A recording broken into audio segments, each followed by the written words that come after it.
what primary and secondary education is primarily for the economy right now is childcare, so that the adults can work, right, and pay taxes. There is no incentive that keeps having this feedback loop of changing, for instance, the education system. And that's my frustration. What is your take on that? My daughter was 7 and she was in first grade. At home in the weekend, she wanted to play school with us. She was the teacher. And my wife and I were sitting there on these little chairs, and I was trying to be the annoying kid. I was like, and I was like, I want to do this project. And I said, shh, in class, you're quiet and do what the teacher says. And I was like, oh my God, right? That hurts so much. You don't bring a forklift to the gym, right? Like, if it matters is how much weight is being lifted, yeah, bring a forklift. What matters is your ability and your muscles to train. And I think in education,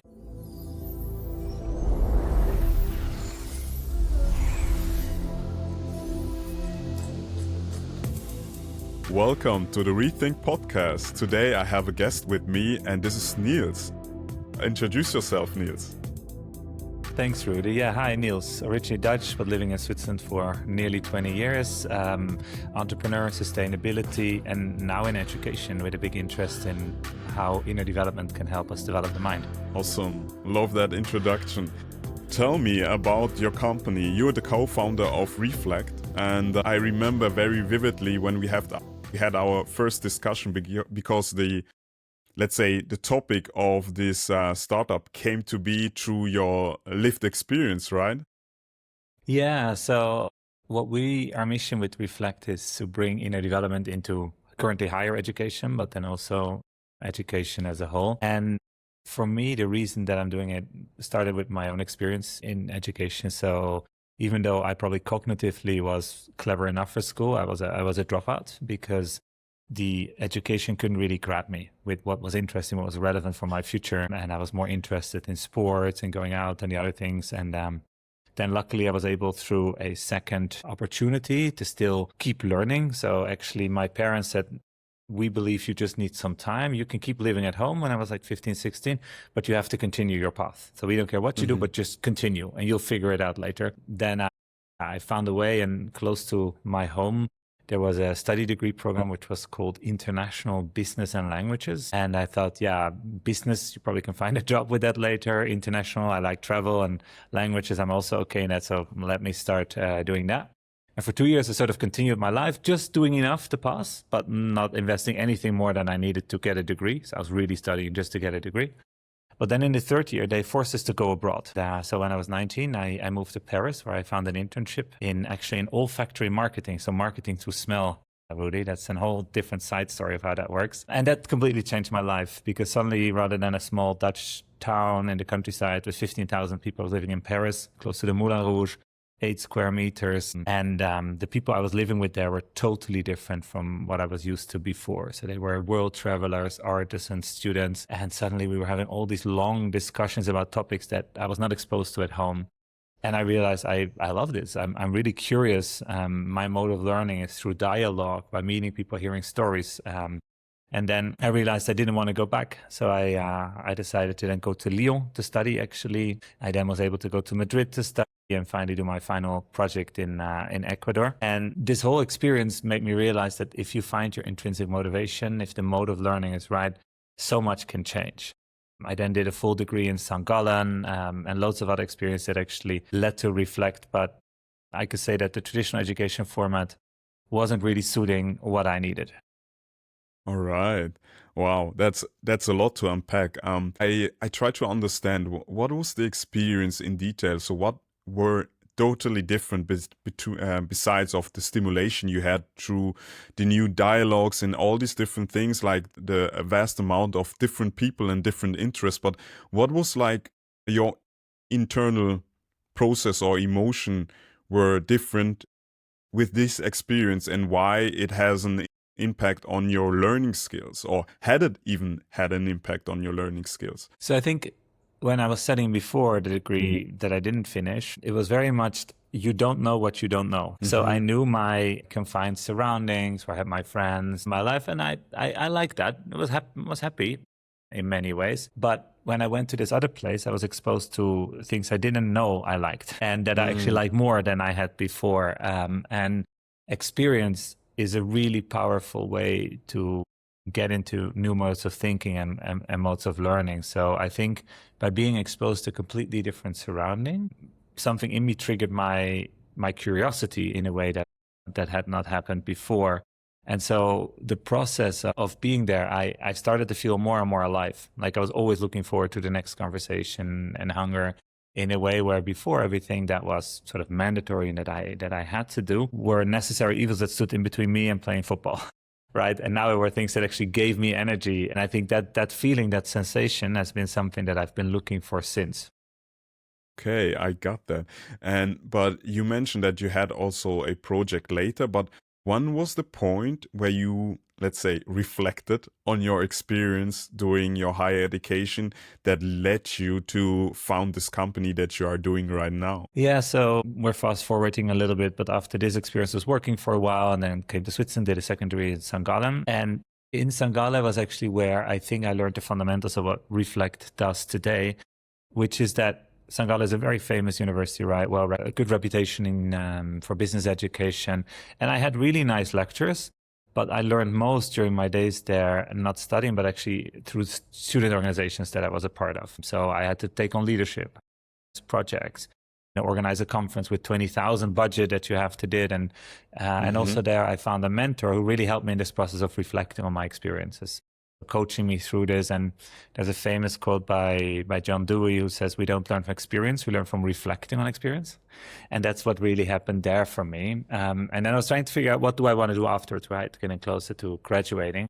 And there actually a friend came up to me and he said to me, I have this idea for a project I would like to do. And it was actually founding the hub, the Impact Hub in Zurich, as a part of the Global Impact Hub network. But at that point, I had never thought about entrepreneurship as a path because I have nobody who's an entrepreneur in my family or as role models.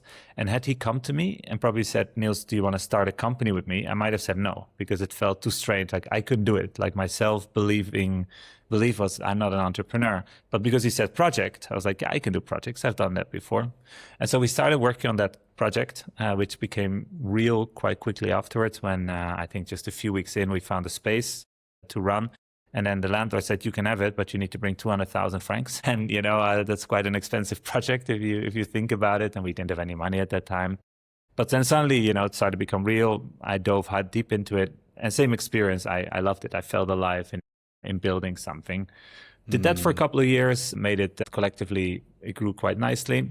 And then my real interest in education which is the predecessor for what Rflect is now, and particularly inner development as such, is that I realized when we hosted an event publicly, and it would say something like sustainability, the people would come who were already interested in sustainability. And if you want to make a world a better place, which my naive belief was, you have to actually convince those who don't yet are interested in the topic, right? But how can you increase the size of the bubble, the size of the pie? And that's where I believe reflection plays a really, really big role. So I believe that if you get people to reflect well, to reflect deeply about their values, the kind of world they want to live in, they might not call it sustainability, but I believe a lot of the values that unite us are very similar. So I was like, okay, how can we get people to reflect more in a way? And my first attempt was starting my own business school. So we called it an unschool then.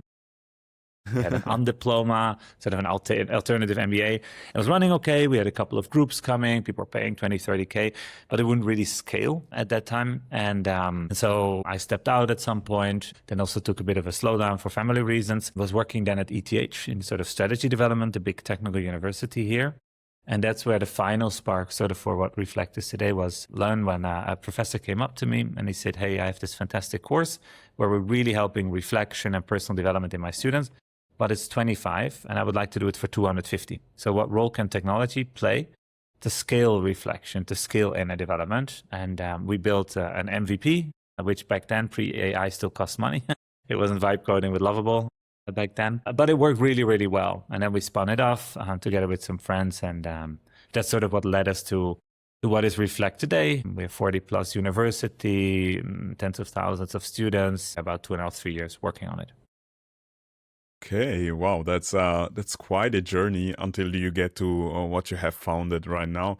But I'm wondering, in particular, one point which I cannot connect the dots yet is the whole point of how it was so clear that reflection creates like a richer experience of education. And because from what you tell me, it was almost like a coincidence that you happened to see that. But was there a moment where maybe a neuroscientist told you what is happening neurologically, or what was like the biggest insight that showed you like how much reflection is the trigger that, for instance, create interest and also makes you feel alive more? Or because I feel like from what I heard from you is most of the time reflection for what you experience is like creates more engagement in the things that you have already stored in your memory or whatever it is that brought you to have interest in the given topic that was discussed. So maybe can you draw on this what it exactly was? Yeah, so it was first experiencing myself the role of reflection, and afterwards doing expo sense making with literature and with theory and with neuroscientists, right? So I sort of had experience for myself the way this works. We've also been a practice in the different companies that I started. And then later, when I was thinking about starting the company, I was like, let me read what is there in terms of evidence for this approach, right? And it turns out that reflect and has a big impact on cognitive and brain development, right? So one thing is obviously that it makes you remember better because you're training the neuroplasticity in the brain, right? That's one thing. The other thing is because metacognition, thinking about thinking, right? It helps you to go deeper and understand things deeper so you can handle more complexity. And by the way, we do it in Rflect, and I can maybe tell one or two stories afterwards how we do it concretely. There's also the effect of sort of spaced repetition. Because you're doing it continuously, it helps you to memorize things better. And sort of when I then saw the literature that actually, hey, what my experience and my gut feeling tells me is backed up, it was another evidence for doing it. Okay, that's amazing. Yeah, please tell us about the specific experiences or how you do it with Rflect. I'm super curious about that. Yeah. So if you take any education program, I don't know, psychology, business, or environmental science, or whatever it is, we help this program to integrate the development. We call it nowadays the human skills AI cannot replace, which is a bit of a sexy lingo in this AI world, but in their program. And how we do that is that if you study something, you have one new course for 1, 2, or 3 study credits that starts at the beginning of your program that runs till the end. So any student in a program has to do it in order to graduate. And what they're doing in this program is there's some form of a kickoff, a workshop where you visually come together, and we help people figure out, okay, who are you right now? What are your values? What are your strengths? What do you have to develop on the one hand to get this degree, right? So a university can put in these skills we want our students to learn, but then also what do you have to learn to live your dream, to get that going? And if you've done that and set that base, then every week we help the students do different types of learning activities, mainly through reflection, but also through exercises and other things where we help them to practice these skills in the context of their study program. So you could imagine, I don't know, in week 1, you ask them, hey, how are you doing with the variety of tasks that you have? How are you settling into the new reality of work? Or in week 3, hey, your group project has started. How is it going? What is your role in that? What would others say is your role in that? What can you do better? And then with the tool, we help them to translate these insights into actions. So it could be, it's going okay, but I have an issue with listening skills. I get a reminder in the morning. I'm going to spend 5 minutes at the beginning of every meeting to practice listening, right? Because skill development become visible in action, right? Not on paper. So you have to support the action component of it. Yeah, and then you guide students throughout their entire studies to intentionally develop these competencies, these skills. You also give them a bit like a memory of everything they've done, right? You give them insight in what they've learned and not. And then obviously on the business model side, if you want to go into that later, this is very valuable for a university as well. Yeah, okay. And now I have a very pretty clear idea on what you are building. I wonder, because this also means that whenever you as a university implement that has an impact on the structure of the curriculum. So how is it for you as a company to convince them to implement, besides of your software system, also the new structure in order to enable your system, right? Yeah, I think So there's a very practical answer to that and a more philosophical one. Do you want to go into both, or where should we start? I want to hear both. Let me say just a practical one, right? Is our main competitor for adoption is actually inertia, because university system as a whole, they still have the belief that they're the holders of knowledge, the creator of knowledge. So if anybody comes from outside and says you need to do something different, like, yeah, nah, we know better, right? We have the PhDs, we have the titles, and they are not really realizing that the biggest threat to them is coming out through AI, right? Like, I believe no sector will be as impacted by AI, maybe next to coding, as education is, because it can fundamentally do all of the functions of higher education in some ways. So getting them to understand that, hey, your reality is really, really changing is a really important one to overcome inertia. And then the second thing we had to learn the hard way is that better pedagogy or sort of this moral belief that you want your students to learn the human skills AI cannot replace is not enough. So you also need to have the so-called painkiller arguments like, okay, what do the universities care about? So they care about doing AI-ready assessment formats, right? They care about lower retention. They care about showing learning. Those are real KPIs that they have. And so we need to have an positive influence on that next to sort of the more moral obligation of doing this. Okay, and that's a practical part of it. Yeah. And now the philosophical part, I'm super curious about that. Yeah, so the philosophical part is that also because of all of the changes that AI are bringing to the world, what education is and isn't is changing fundamentally, right? So I'm going back a little bit, but when did we start as a society with mandatory education? It was during the Industrial Revolution, right? Because we realized that people are not qualified enough without education to work in factories, to take these kind of jobs, right? So we started doing that, etc. But the economy has changed massively since then, right? Like the kind of jobs that people are doing for the vast majority are vastly different. But if you look at a picture of a classroom in 1850 and a picture of a classroom today, yes, there's a screen maybe here or there, but the general logic is still the same, right? Plus the structure that back then we believe we can front load learning. Okay, so you learn, back then it was until 12, later till 18, and now if you study up to 20, 25 or so, and then you work for the rest of your life. But knowledge is changing so quickly that doesn't work anymore. So the metaphor I often use that makes this very, very clear is that if you tell somebody like, okay, when you were 20, you were able to run a marathon and now you're fit for the rest of your life. That doesn't work, right? You have to keep training in that sense, right? And it's the same with learning and education. So learning is really going to go to something that you're going to do lifelong, every week, 3 times half an hour, maybe once a week during the year, where you deep dive into something. And that change, I believe that even education institutions are not realizing that this is coming and they're going to have to adapt. A lot of them are going to go obsolete. There are lots of factors in the system why that's not happening so easily. But I think things like in Europe, we have the Bologna system, right, of a 3-year bachelor, 2-year master kind of thing. Those things to prepare you for a labor market do not make sense and will not survive 5, 10, 15 years into the future. And what we with Rflect are doing is we're practicing this new way of education where we're making learning a continuous process of your lived experience rather than something you do as an add-on here or there. That makes so much sense. And if I reflect now on my experience with the education system, so in multiple podcasts I already mentioned, like, I feel like the education system didn't work out for me at all. Maybe similar to your story. And nevertheless, we all had to do it.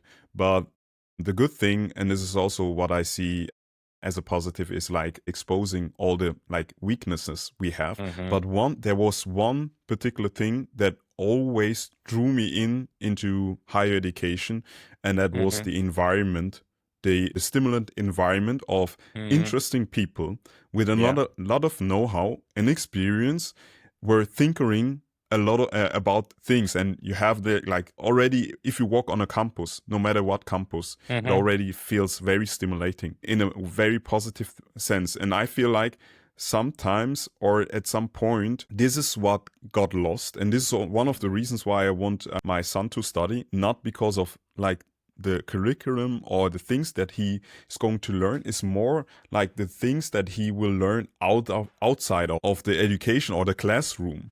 Hmm. And that's Yeah. so interesting to see, and it reflects what you are saying, right? Yeah, no, totally. And I think traditionally, if you think about it, there's sort of three economical functions of higher Mm, education, and there's a fourth, more societal function, I would say. And the first function is traditionally helping you learn something, so giving you knowledge about something, right? That is just there. The second thing is around credentialing learning or signaling, right? So if you have degree XY, the university has verified that you can do those things, which is really important for the labor market. Okay, I yes. can trust Rudy can do this because he studied XYZ, right? So that's an important function. The next one is network, right? That you build. So the people you meet that are really relevant for your career, whatever you're going to do. And the fourth thing, and that's what you also mainly allude to, I think, is the experience that you're going through, right? So you're going to be in a place with people, you're going to be exposed to new ways, you're going to orientate yourself, like what do I want to do in life, what is important to me, right? All of those kind of things all coming together, so to say. And if you now see at the changes that are happening in society to those functions, right, and particularly through AI, but knowledge, right? Knowledge is literally a thumb away. You can ask anything, Yeah. anytime, anywhere, right? So why would you go study 4 years of your life, of your, I don't know, 80 years to do that, right? 5% study? No, it doesn't make sense, right? So that function is changing rapidly. Credentialing function is also changing because AI can write better exams than most humans do, right? So every company should just hire ChatGPT, which is not really what is happening there. The network is going to stay important. I would even argue it's going to be more important. And this fourth sort of experience and orientation support, I think, is also going to be a lot more important. So those universities who embrace this change, there's probably a fifth thing that I don't know yet that is going to come, right? They're still going to offer something truly valuable, like for my kids, for your son, to go through and to have that place to grow from. But it's not going to look as it looks today, right? Because it's a very inefficient, not good way of use of time and resources. That's so fascinating because I think we even spoke when the first time when we met Mm-hmm. about Bloom's taxonomy, like the hierarchy of intelligence. And one of Yeah. the things that I really feel like with the rise of AI is like we come to this point where like instruction based learning or just memorization of certain facts are not enough. So we need to learn to adapt very quickly and understanding Mm-hmm. how we can holistically approach a given problem. And I believe that's far more important. But in order to be able to do that and hit like the top of Bloom's taxonomy, which is creation out of something that was never there before, you have to go through all these hierarchies, right? And I think if we focus as an education system on that, then education will be always, no matter whether we have the most sophisticated AI system, which can basically sort out every problem or give you every education or every knowledge that you need. But the understanding, grasping of concepts and so forth, and bringing things together, having like a certain intuition of a certain field and stuff like that, I think that will still be relevant. In particular, if you have to master yourself and also to interact with other humans. And I would go one step further. I think it's becoming more important, right? So maybe just two more sound bites. Like, don't be afraid of AI taking your job. Be afraid of somebody who using AI doing Mm-hmm. it, right? So sort of as the augmenting intelligence logic. And I think the second one is, and I don't have the exact quote anymore, but in the age of AI, opinions and information is omnipresent. Mm-hmm. So that means that judgment is becoming more valuable of that, right? And I notice this myself. Like when I work now, I always have Claude Cowork doing 3 tasks simultaneously, right? And preparing me, helping me do this and that. And I have to make decisions a lot more than I did before because I'm more productive, right? And judgment is also changing because I used to ask my lawyer, for example, to help me with contract XYZ, and I could trust the lawyer, the human, to help me. Of course, I had to think, but I could still trust him to do the most of the thinking. Maybe that was sometimes wrong, but that's a story for another time. But now I'm doing this a lot with Claude, right, or these kind of models, and it gives me a lot of information.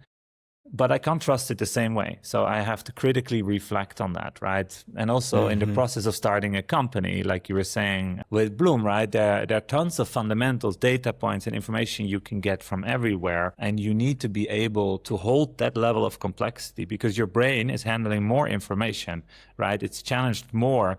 And so getting to higher levels of metacognition is essential to be able to operate in this new world. So education as it, or let me say it differently, the school system as it is going to get more redundant, but learning is Mm-hmm. going to get more important. And we have to make that transition, that differentiation between the two concepts. Yeah, I totally see that. But one thing that keeps frustrating me, and I had like also a similar, let's say, experience about the whole topic of a new law for social media, is there, from my perspective, when I'm looking at governments and the structure of governments, there is no incentive that keeps having this feedback loop of changing, for instance, the education system. The higher education system, I get it, that they have this, let's say, a certain like feedback loop of changing because they feel the pressure far more severely when nobody wants to do like for instance higher education. But let's say the basic school system, like the mandatory school system, there is not so much a like mechanism that is forcing people to say, okay, we have to change that fundamentally. And that's my frustration, and I wonder what is your take on that, and maybe if you have even a solution for that. I wish I had a solution, Rudy. I've always said it's the moment when I become financially independent, I want to work on this problem, right? This is my big purpose. But I am not financially dependent, so I have to do some other stuff before that as well. But I think the system, it's not just that there's no incentive to change. I think it's even so that there's an incentive to keep it as it is right now, right? Because you think about teachers, school buildings, administration, the radical change of how education is supposed to work would change the role of a teacher completely. They would have to do all of their lesson plans again, right? So huge transaction costs. Schools will have to be rebuilt, right? So imagine the costs of how that works, right? And I often say that, I mean, I'm a little bit exaggerating, but what primary and secondary education is primarily for the economy right now is childcare so that the adults can work, right, and pay taxes. And that function is just there, right, in a very absurd kind of way. And we had this experience when my daughter was 7 and she was in first grade. At home in the weekend, she wanted to play school with us, and she was the teacher. And my wife and I were sitting there on these little chairs, and I was trying to be the annoying kid. I was like, "Dah." And I was like, I want to do this project. And I said, shh, in class, you're quiet and do what the teacher says. And I was like, oh my God. Right, that hurts so much because she's such a curious person. She wants to do so much, and I don't blame the teacher because the teacher has a really difficult class, right? And she has the stuff to get through. So it's not the individual's fault, but it's the system, the way the incentives are set. And so I think and then another thing that obviously plays a big role in the way the Swiss system works is that you have to go to public school where you're living, right? So there's no freedom of choice. In the Netherlands, where I grew up, you can choose the school you want your kids to go through. So we have a voucher system. So it's still paid by taxpayers' money, but through vouchers. So you could pick a school system that worked for you. And you see a lot more innovation in the Netherlands than you do here in Switzerland, even though there's a lot more money in Switzerland spent on schools than in the Netherlands, right? So I think that would already be a big step forward, that you could let people innovate. Loads of other problems around that idea, right? But I think that's one part of the solution. And then I think what we have to be aware about as society is that we're investing a lot of money into education, right? If you look at how much taxpayers' money it is, it's maybe not enough, but it is still a lot, and we're not using it well, right? At this point of time. And I think leveraging it for real development of humans, and that's maybe another aspect really to mention, is that now I'm looking more into secondary and higher ed, but we educate people on the one hand to get a job, right, to be a contribution to the economy. That's important, right? So they can find purpose, pay taxes, and are part of it. But there's another part that is really important also to me, is how do you become a good citizen, a good civilian, a good part of society, right? What do you have to learn to do that? And that is right taking very much of an underrepresented role, I would say. And if you think about why are we spending as a society so much money on that, it is mainly so people can live well together, can solve the problems and challenges together. And I believe that learning these life skills or these human skills that AI cannot replace is a catch two in one kind of situation here. Yeah, I can see that. But now, given the confines we are having right now, for instance, in Switzerland, what can I do as a parent, although my son or daughter is still going to public school, to, let's say, alleviate that problem? Because, of course, at this point of time, you cannot change that system. Your daughter or son has to go to school. But from your perspective, what is one minor thing you can do as a parent to, let's say, support them even better, although the system is clearly broken? Yeah, the minor one is a really difficult question. So we were actually forced to do the bigger one. So we decided after a few years that public school is not working for us. So we now bring them to a private school, which costs us a lot of money in the short term. And we're lucky that we can just afford it. I think it's the best thing we can do for our children right now. So we believe in the public school system as a philosophy, but I don't want to take risks on my own kids, right? So that's why for them, I will only have 2 kids who go through the system, right? So that's the big thing that we decided to do. I think the public system can still work for certain kids in certain ways, and it's not like overly dramatic that it destroys everything for you. So I think small things you can do is make them aware of why they are learning, right? So don't put grades. Like, you don't learn to get a degree, you learn to learn. So try to instill that curiosity in them. Make it sure that you don't value what they do for others, but for themselves, right? You reward effort rather than outcome, because if they learn to put in a lot of effort, it's going to lead to good outcomes in the long term, right? What we in the school system often reward is the outcome, like the grade at the exam. But again, AI is really good in producing the outcome, like the grade on the exam, right? So if you make the incentive for a student to get a good grade, or for your own kid, they're going to use AI to get a good grade, right? But if you say, no, the incentive is for you to learn and to develop, they're going to use AI for that as an help, right? So I think those are some of the small things. Help them get a lot of experience outside of school, so to say, where they get life experience. I think those are some of the things you can do to help. Yeah, that there's a lot of wisdom what you just said, and I resonate. Does it deeply resonate with your experience and with your son? Kinda.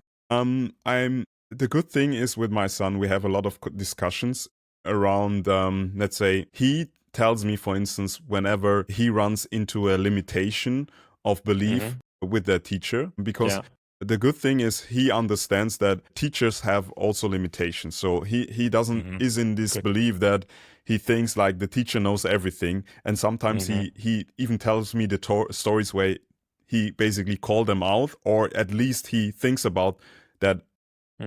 Just because you're the teacher, it doesn't mean that you know everything. And he also, and this is something that I try to install into him, is like, look, at the end of the day, it's a game. You have to perform at a certain level, not because it's important to signal it to others, because it's like the structure is given in order to get where you want to go. And one thing that was like now a bigger discussion was that I feel, for instance, in Switzerland, and he's now 13, that you are very early on prepared to go to have like a job, like. And for the way I know my son, it's way too early. And it's exactly what you mentioned, is like, you need to have like certain experience, you need to be exposed to new ideas in order to really understand what you're first of all great at and what you are interested in. Because, for instance, when you are never exposed to, let's say, creating music, you might not know that you might have a talent or an interest for music, and whatever it is, or biology, or higher mathematics, and all these different things. So one thing that I discussed with him was that I believe that you might not be, let's say, ready already to enter the job market. So it might be better that you go to the gymnasium, right? And at first he was against that idea, not because he didn't like let's say the environment. It was more because he felt this pressure of performing. And so then we changed the thing when he gave me the feedback that he doesn't want to do. But what happened later, he was exposed through a friend to this new environment, and everything that we expected or told him that this might be a good idea to go to the gymnasium happened, that he figured it out for himself. So now he wants to do it. And I think that is, I try to navigate in playing rather a game, because I know it's like not, the gymnasium will not, like, let's say, magically fulfill his needs, but what it gives him is more time and more exposure to different things that he tries to, or he will be able to understand what he wants to do in life. And I think I try to convey that rather than the outcome, although I also emphasize the outcome is also important, but not the most important thing. Yeah. I think it's very much also a question of the personality type that your kid is, right? Like, how do they learn better? What energizes them? So, and I think in a way, the gymnasium is a beautiful place to learn, right? You're with clever people. There's a lot of stuff happening. You can actually experience a lot. And I think for certain people, it's the right way. For me, it was not. Like, cognitively, I probably could have done it, but I was not motivated to learn that way. So it was a real struggle. Like, I managed the first 3 years, but then it just got too bad for me. And for me, something like an apprenticeship would have been better, where I was working on the side and learning on the side. And I think, Switzerland is really good compared to most other countries, that the apprenticeship route, the Lehre, has like a good reputation. But I think it's actually going to, in Germany, you also have this duale studium, right? The dual studies and stuff. And I think these kind of models are going to become even more important in the future, where if you, like your son, right, you need time to figure out what it is. You can spend that time either in gymnasium learning that way, or you can spend the time working part-time, learning part-time, and figuring it out that way, right? So the question is just that, you don't need to force life-changing decisions on them right now, but give them path to develop them. Yeah, I think you mentioned that so beautifully, is like that you are forced to have this life-changing judgment in a very early age. But I have to tell you, and this was also partly driven by my own experience, is that I had the chance to go to gymnasium, but because I had a teacher and he was the friend or the boyfriend of my auntie, and he told me like, hey, you have to go to gymnasium, I help you with that. But I have to tell you, like, I was so overwhelmed with like the things that I had to study that I never went again. And but I needed somebody that provide me the structure and comfort in order to have that. And later, after I saw my sister graduating from gymnasium, I really saw like, that was probably a better place for me than being in secondary school. However, going to like the, let's say, drama with my son, I realized I have to distinguish my experience from his experience and let him lead me to the outcome that he needs. And after like understanding his needs was like, I don't want to have this pressure at this point of time. I have to come to my own conclusions whether this is the right fit. So I'm intrinsically motivated to do that. And now I rather see my role as more like the guide that helps him find his own way, rather like forcing something upon him. Yeah, and I think that is such an important role in life in general, but in learning that you find support somewhere there, because as I mentioned before, right, humans and kids, they don't know what they don't know. And so you have to find ways to be helped that way. And also it is a thing, particularly also when I was a teenager in that age, right, you often also go for the easier route, right, where that's evolutionary a little bit done like that. And sometimes the easier route is better, but sometimes it's not. I think, for example, that if had my parents not told me, you have to keep studying, we don't care what, but just keep studying, do something. Otherwise, I might have stopped completely and I would have started working in the local supermarket, right? Which I was doing part-time anyway to pay for and maybe I got have stuck there in some way. You never know, right? And I think they knew that I'm not ready to go all in on education right now, but if they expose me to things, I will find my way, right? And I do think that's also one of the big problems in higher education and other places, is that sometimes we start treating students like customers. We give them what they need, not what they want. And there's a difference between the two, right? Like you sometimes have to learn really hard things as well. Just with where you stand right now, you're not and the knowledge you have right now, you're not always taking the best decisions. And that's part of metacognition, right? Thinking of the ability of understanding, okay, maybe there are things I don't know. So let me talk to person XYZ who are going to help me figure that out. And in parenting, I find that personally really challenging of how to do that. But sort of in the setting of Rflect and where we're working, I think it's an extremely important part to help students with that. Yeah, I can clearly see that, and this reminds me also to something I had in a discussion with Manu Kapoor. Are you familiar with Manu Kapoor because he works at the Manu. ATH? And one thing that is in particular very adamant that he conveys over his learning framework that he have developed over 20 years of research is that if you are exposed to a struggle in order to retain or in order to gain a skill, it's way deeper in the way encoded in your system.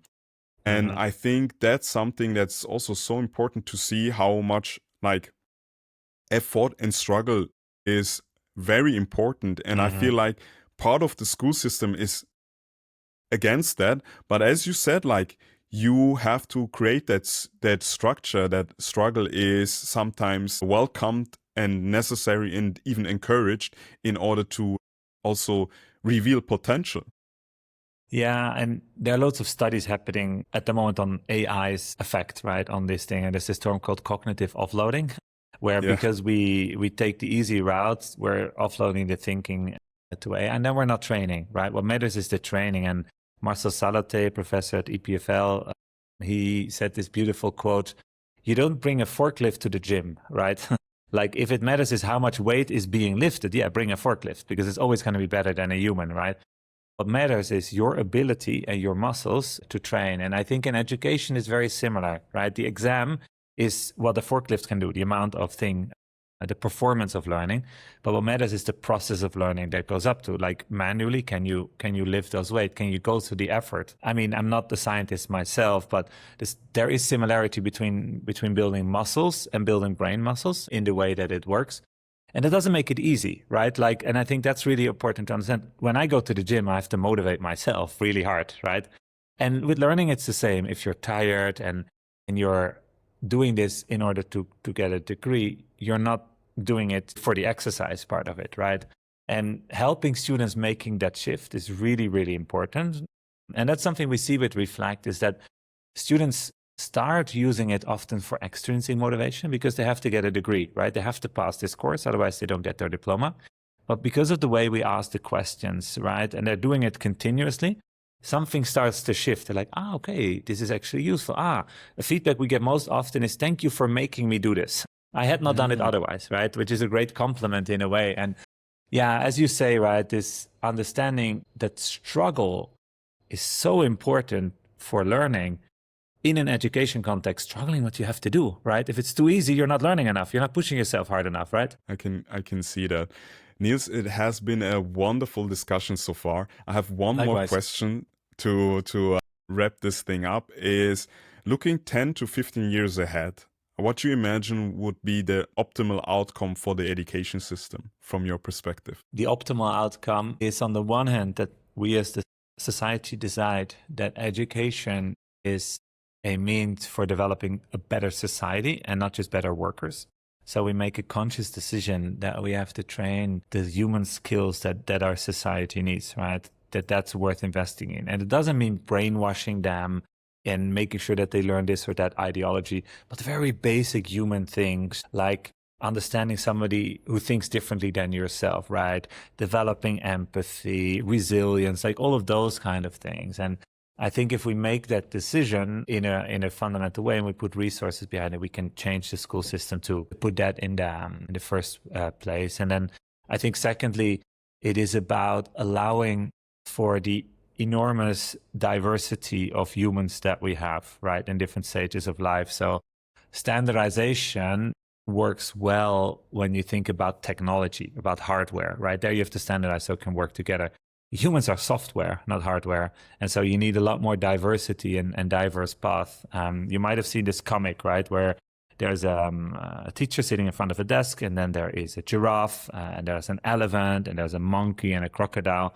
And then the teacher says, okay, whoever is the best person whoever climbs the tree fastest wins, right? And that's our education system is today. And so I hope embracing that and going into a model where education becomes part of life, the way we do sports now is part of our lives, rather than something you front load and then stop doing in a way, I believe, could really help us to use education, like Malala says, to solve most of the world's problems. I can clearly see that. And I think if we use the technology, that's the crazy thing about technology. We can use it to standardize, but we can use it to customize as well. Mm-hmm. And I think one thing that I particularly see that we have to reintroduce more philosophy and asking the hard question and then rather go into detail how we apply it. And I think if we can introduce that, I see it also very positive. Yeah, totally with you. Yeah, Niels, it was a pleasure talking to you. I think hopefully we have a discussion again at some point of time. Likewise, really was a lot of pleasure. I thought we would speak a lot about technical stuff, but we turned to a lot of philosophical stuff, which was a great exercise. So thank you so much. You're welcome. See you. Bye-bye. Bye.